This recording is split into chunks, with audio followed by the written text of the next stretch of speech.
Hola a todos, muy buenas, yo soy Eduardo, esto es eduardocollado.com y hoy capítulo número 224.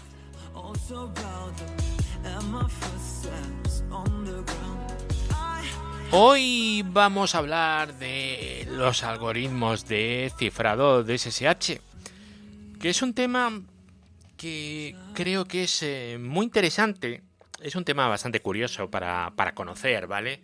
Cuáles son los que hay, qué ventajas tiene uno, qué ventajas tiene otro, de dónde viene eso de las curvas elípticas, todo ese tipo de cosas, ¿verdad? Y había que dedicarle un capítulo, ¿vale? Y ese capítulo, pues, ha tardado en llegar. Y realmente va a ser el número 224. Veréis, para prepararlo, pues siempre me dedico a leer un poquito por ahí, a ver qué encuentro, para poder preparar un guión que sea mínimamente consistente. Porque vosotros lo que os merecéis es un guión consistente, no que venga aquí alguien y dé una charla así aleatoria, ¿vale? Entonces, pues me gusta prepararlo, aunque sea un poco, para poder dar, bueno, un audio con bastante o toda la chicha posible dentro de lo que nos permite el formato podcast, ¿vale? Pues veréis, el otro día estaba mirando y me encontré un artículo que empezaba con la siguiente frase, ¿eh? Fijaros qué frase para empezar, ¿vale? Decía, ¿qué es peor que una clave privada insegura? Una clave pública insegura. Es decir, ¿hay algo peor que una clave privada insegura? Pues sí, una pública insegura. Esta frase me parece maravillosa, totalmente maravillosa, ¿vale? Porque es sumamente importante, porque es la frase que explica por qué puede ser más vulnerable o vamos a utilizar menos porque puede ser roto con mayor facilidad unos algoritmos u otros, porque la clave privada pues, la tengo yo, pero la clave pública la tiene todo el mundo y básicamente se empieza con una clave pública. Entonces, si la clave pública es insegura, al final es posible que pudiéramos llegar a la clave privada. ¿Veis? Es una frase maravillosa, es maravillosa. Bueno, al leer esa frase dije, jolín, este tema es magnífico para el podcast. Así que, Eduardo, tienes que hablar de esto. Y aquí estoy preparado para hablaros un poco sobre algoritmos de cifrado en SSH. Así que si os interesa, vamos para allá. Redes, hosting, tecnología, eduardocollado.com. Vale, como administradores de sistemas, porque somos administradores de sistemas, o lo pretendemos ser, ¿verdad? O algo parecido, nunca se sabe. Sabemos qué es SSH, ¿no? Sabemos lo que es. O como mínimo, si no sabemos lo que es, sí que sabemos para qué sirve y cómo usarlo, obviamente. Cómo usarlo yo creo que lo sabemos todo, ¿no? SSH, root, @, pum, ¿verdad? IP del servidor remoto. Y entramos dentro. Todos sabemos usarlo. Es algo bastante obvio. A ver, vamos a empezar. ¿Qué significa SSH? Entonces, pues muchos sabréis que SSH significa Secure Shell. Shell segura. La primera S es de segura y SH viene de Shell. ¿Qué significa Shell? Bueno, pues Shell es el intérprete de comandos, donde escribimos, donde nos comunicamos con la máquina, ¿vale? Pero en SSH, ¿qué significa segura? ¿Segura qué significa? Shell, ya sabemos lo que es, pero segura no. Pues veréis, cuando hablamos de segura en SSH, nos estamos refiriendo a una combinación de hash, cifrado simétrico y cifrado asimétrico, ¿vale? Esto es lo que estamos hablando cuando hablamos de SSH, cuando hablamos de segura. Vosotros fijaros todo lo que involucra, ¿eh? El hash, el cifrado simétrico y el asimétrico. Y cada cosa va en cada una de las fases, de los puntos en los que vamos a utilizar SSH. Bueno, pues si ya sabemos lo que es SSH y lo usamos para conectar a clientes y entre clientes y servidores, o a clientes, servidores, bueno, con todo tipo de máquinas, seguro que sabemos que SSH se basa en la infraestructura de clave pública, ¿vale? En el PKI en inglés. Y a día de hoy tenemos unos algoritmos criptográficos asimétricos, hablando de PKI, ¿verdad?, que son, muy utilizados, que son el RSA, el DSA y luego el ECDSA y el EDDSA, que son los de curvas elípticas, ¿vale? Eso vamos a hablarlo ahora dentro de un ratito. De hecho, vamos a ver cada uno de ellos, sí, vamos a ver cada uno de ellos y vamos a ver cuándo nos puede interesar uno u otro, porque claro, a lo mejor nos interesa usar uno, o si ese no va, entonces otro, y otro no usarlo en ningún caso. Que justo esta opción tan extraña que os he dado es la que yo os voy a proponer en lo que es la duración de este audio, ¿vale? Pero bueno, antes de hablar de todo eso, lo primero que tenemos que saber es cómo se establece la conexión segura de SSH. Y esto lo hace con la negociación y conexión. Después, posteriormente, continuará con la autenticación. Así que vamos con la negociación y autenticación de SSH. El SSH se puede establecer cuando la negociación y la conexión cumpla una serie de requisitos, ¿vale? O sea, la negociación necesita que SSH tenga unos requisitos. ¿Qué requisitos son estos? Pues veréis, ambos extremos tienen que tener la misma versión de SSH. Lo normal es tener SSH 2.0, pero si es una máquina muy antigua, a lo mejor es SSH 1.0. Aunque bueno, aquello tenía sus problemillas y mejor utilizar 2.0, ¿vale? Lo normal va a ser que siempre tengáis máquinas con SSH 2.0. Vale, y una vez negociada la versión de SSH, porque eso hay que negociarlo, ¿verdad?, las máquinas involucradas van a tener que negociar una clave simétrica. Ya estamos con lo de la clave simétrica que he dicho antes, ¿verdad? ¿Para qué? Pues para cifrar la conexión. Esta clave simétrica, ojo, no es lo mismo que las claves utilizadas para la autenticación. Esto no tiene nada que ver con la autenticación, ¿vale? Para esto, para lo que es la negociación, vamos a generar una clave compartida a través del intercambio de claves de Diffie-Hellman. Esto no tiene más misterio, ¿vale? Se van a utilizar las claves públicas del cliente y la privada del servidor. ¿Para qué? Pues para generar una clave compartida. De esta forma, el cliente ya habrá autenticado con el servidor. Vale, en cuanto a la autenticación, pues esta se va a desarrollar una vez que el canal ya es confiable, ¿vale? Ya en lo que es la fase de la negociación, ya hemos llegado a un canal confiable. Y es el punto en el que el cliente ha autenticado el servidor. Pero el servidor todavía no ha autenticado al cliente. Eso es cierto y hay que tenerlo en cuenta. Normalmente se va a utilizar una autenticación de clave pública.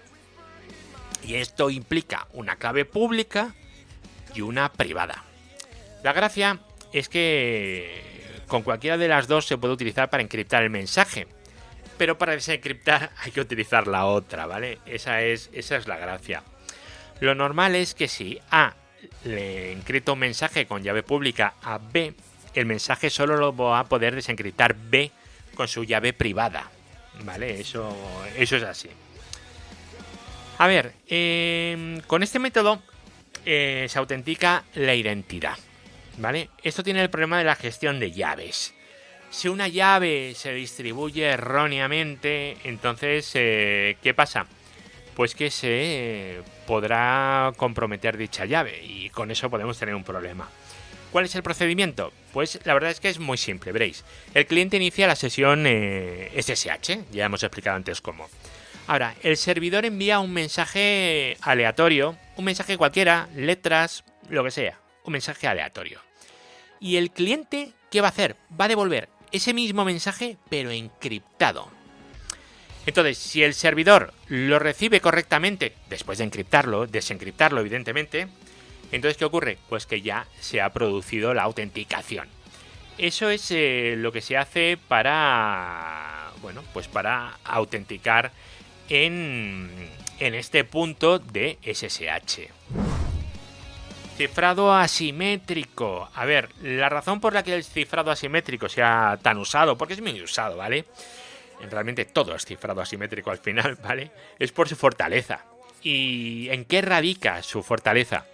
Pues que con la llave privada se puede obtener la llave pública, pero no al revés, o es muy difícil al revés, o imposible incluso, ¿vale? Así que la llave pública puede distribuirse sin que exista un riesgo teórico, ¿vale? Ahora, si se consiguiera romper el cifrado, tendríamos un problema. Por lo que, bueno, yo siempre os recomiendo que de vez en cuando cambiéis vuestras claves de SSH. Es un poco rollo, vais a tener que convivir con varias claves mientras estáis cambiando durante mucho tiempo, pero es lo suyo. Veréis, cuando vayamos a generar las claves públicas, tenemos 4 opciones, que bueno, realmente son 3 opciones, ¿vale? Tenemos RSA, DSA y ECDSA o EDDSA, las de curvas elípticas, ¿vale? La integridad de cada una de las opciones viene dada por la naturaleza matemática que constituye el núcleo de cada algoritmo, ¿vale? Y por tanto, la naturaleza matemática utilizada para la generación de las claves públicas. Es decir, al final, por debajo, lo que tenemos es matemáticas. Tenemos unos algoritmos complicadísimos que van a hacer que nuestras claves pues que sean mucho más seguras. Bueno, vamos a empezar a contar un poquito qué es RSA. Ya que RSA, ¿sabéis cuándo se utilizó por primera vez? Pues fue en el año, agarraos a la silla, 1978. 78, ¿vale? Hace 42 años. Esto es una barbaridad. Hace 42 años que se utilizó por primera vez RSA.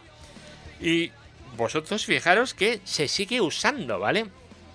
¿En qué se basa RSA? Pues bueno, se basa en la creencia matemática de que factorizar grandes números semiprimos es difícil por naturaleza. La criptografía de RSA se basa en que es muy difícil el tema de la factorización de números primos, ¿vale? A ver, voy a contároslo, ¿vale? Factorizar 6, por ejemplo, es muy fácil. 2 por 3. Está chupao, ¿verdad? ¿Os acordáis de aquello del mínimo como múltiplo y el máximo como un divisor, verdad? Bueno, pues cuando factorizamos 6 es 2 por 3. Ahora, si queremos factorizar 2261, ostras, pues a ver, esto no es par, con lo cual por 2 no. Por 5 tampoco, porque no acaba ni en 0 ni en 5. A ver, por 3, 6 más 1, 7, y 2, 9, y 2, 11. Por 3 tampoco. ¡Wow!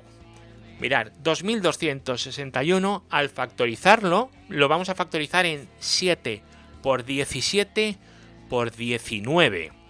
Esto ya es complicado. Aquí, creedme que si os ponéis con un lápiz y un papel, vais a tardar un ratillo, ¿vale? Y estamos utilizando números de 2 cifras. O sea, esto es una ridiculez, ¿vale? Ahora imaginaros si esto lo hacemos con unos números enormes, ¿vale?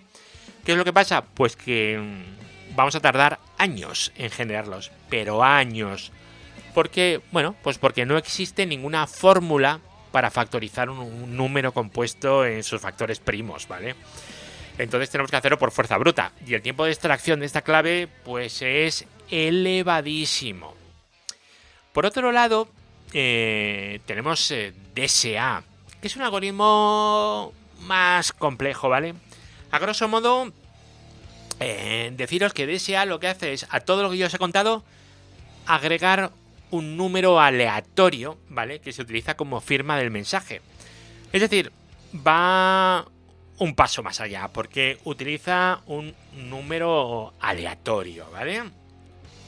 Dentro de lo que puede ser aleatorio, ¿vale? Que eso lo veremos. Y finalmente tenemos a nuestras amigas las curvas elípticas. Cuando estamos hablando de algoritmos de curvas elípticas, nos estamos hablando de ECDSA y EDSA, ¿vale? Estos algoritmos se basan en el supuesto de que no existe una solución eficiente para resolver un problema de logaritmos discretos. DSA realmente utiliza una cosa parecida y luego el número aleatorio ese que, bueno, luego hablaremos de él, ¿vale? Esa es la diferencia que tiene con DSA, ¿vale? Básicamente. Y bueno, las curvas elípticas, que sepáis que es una cosa un poquito más compleja. Y las curvas elípticas que se han utilizado ¿para qué? Bueno, pues para solucionar el teorema de Fermat, por ejemplo. Ahí, bueno, se definen ecuaciones cúbicas de tercer grado. Ecuaciones cúbicas de tercer grado, a ver, os cuento. Veréis, si vosotros os dibujáis el eje de las X y el eje de las Y y ponéis X igual a Y, os va a salir una recta perfecta inclinada a 45 grados hacia la derecha. Todos hemos visto esa recta, ¿verdad? Esto es álgebra de primero. Bueno, de antes de primero, de álgebra de preescolar, ¿vale? Bueno, pues para las curvas elípticas funciona de otra manera. Por ejemplo, en vez de X igual a Y, decimos Y al cuadrado es igual a X al cubo menos X más 1. Eso es una fórmula de una curva elíptica, ¿vale? Que tiene un eje de simetría horizontal. Pero bueno, luego hay otra, por ejemplo, que es Y al cuadrado es igual a X al cubo menos X. Esta es como, a ver cómo lo explico, es como una pelota por un lado y una curva por otro, ¿vale? Pero es todo la misma fórmula realmente, ¿vale? Con lo cual, las curvas elípticas tienen también su tema. Redes, hosting, tecnología, eduardocollado.com. Bueno, llegados a este punto, ya sabemos diferenciar los algoritmos. Ahora vamos a tener que elegir cuál nos interesa en cada caso. Cada caso, un algoritmo distinto. Vale. Vamos a ver. El caso de RSA. ¿Qué ventaja tenemos? Pues que está implementado en todas partes. O sea, no hay máquina que no soporte RSA. Es lo que tiene llevar funcionando 42 años el RSA, ¿verdad? Vosotros hacéis un SSH a lo que sea y soporta RSA. Seguro, seguro. Además, RSA se ha adaptado muy bien a la ley de Moore. La ley de Moore es aquella que habla de que cada 18 meses los ordenadores van el doble de rápido y tienen el doble de memoria y tal. Bueno, no me la sé exactamente, pero es aquella que habla del crecimiento exponencial de la computación. Vale, pues los RSAs han envejecido muy bien, ¿vale? Porque han sabido adaptarse creando las llaves más grandes, ¿vale? Por ejemplo, en RSA, para lograr una seguridad de 128 bits, nos va a hacer falta una clave con una longitud de 3072 bits, que ya es bastante. Ahora, bueno, cuando hablamos de seguridad de 128 bits, lo que significa es que vamos a necesitar 2 elevado a 128 intentos. Que son muchos. Si cogéis una calculadora y ponéis 2 elevado a 128, no os caben los números. No caben directamente, ¿vale? Ahora vamos a ver el caso de DSA, que ya os lo he comentado antes, pero es que aquí tenemos un problema con DSA, ¿vale? Y es la generación de ese número aleatorio. ¿Por qué? Porque ya sabéis que en computación los números aleatorios no existen, o bueno, como mínimo son muy complicados de conseguir. Son números pseudoaleatorios. Así que aquí vamos a tener que decir que no usáis DSA, porque esos números pseudoaleatorios se pueden reproducir con una relativa facilidad. De hecho, yo tenía una clave DSA hace mucho tiempo. Y bueno, y un día me vino un compañero, Adrián, ese que habló conmigo en el capítulo anterior, y me dijo, no, quítate eso, por Dios, quítate de eso. Y me puso una de curvas elípticas. Bueno, me dijo, ponte una de las curvas elípticas, quítate esa porquería. Y el DSA. Bueno, no, de DSA pasé a RSA y de RSA a curvas elípticas. ¿Por qué he pasado de RSA a curvas elípticas? Pues veréis, las curvas elípticas se procesan a mayor velocidad, ¿vale? Teniendo el mismo nivel de seguridad que RSA. Con lo cual es mucho más eficiente. Pero, ¿qué es lo que pasa? Que el EDDSA, pues que no está tan extendido como RSA, por desgracia. Es bastante más nuevo, claro, no tiene 42 años en funcionamiento, ¿no? Entonces, lo que es interesante tener es tener una EDDSA, un cifrado de curvas elípticas y en caso de fallo, una llave generada con RSA, ¿vale? Que siempre nos va a funcionar. Así que ya sabéis, si tuvierais que elegir lo suyo, curvas elípticas, siempre EDDSA. Y en el caso de que no se pueda, pues RSA. Esa es la idea. Así que RSA bien, DSA, bueno, bien mal. No está mal, pero no es lo más adecuado. Y curvas elípticas, guay. Curvas elípticas mola, Curvas elípticas está muy, muy, muy bien y es muy recomendable. Redes, hosting, tecnología, eduardocollado.com. Bueno amigos, hasta aquí el capítulo de hoy, pero antes de que le deis al stop en vuestro podcatcher, en la web o donde sea, quiero comentaros que he empezado a hacer vídeos. Ya había hecho algunos sueltos, pero he decidido, bueno, empezar a usar el canal de YouTube.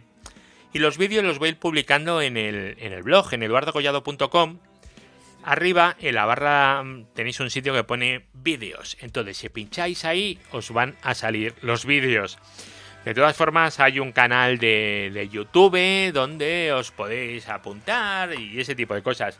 No meto publicidad y si os sale, no es mía, ¿eh? O sea, a mí no me miréis. Bastante tengo con todo esto. Pues nada, daros las gracias por estar aquí. Ya sabéis dónde está el canal de Telegram, ¿verdad? En el blog, miráis a la derecha y pone grupo de Telegram, canal Telegram. Pues ahí os podéis apuntar. Y también tenéis el canal de YouTube donde pone sígueme. Así que amigos, muchas gracias y nos oímos en el siguiente. Hasta luego, chao.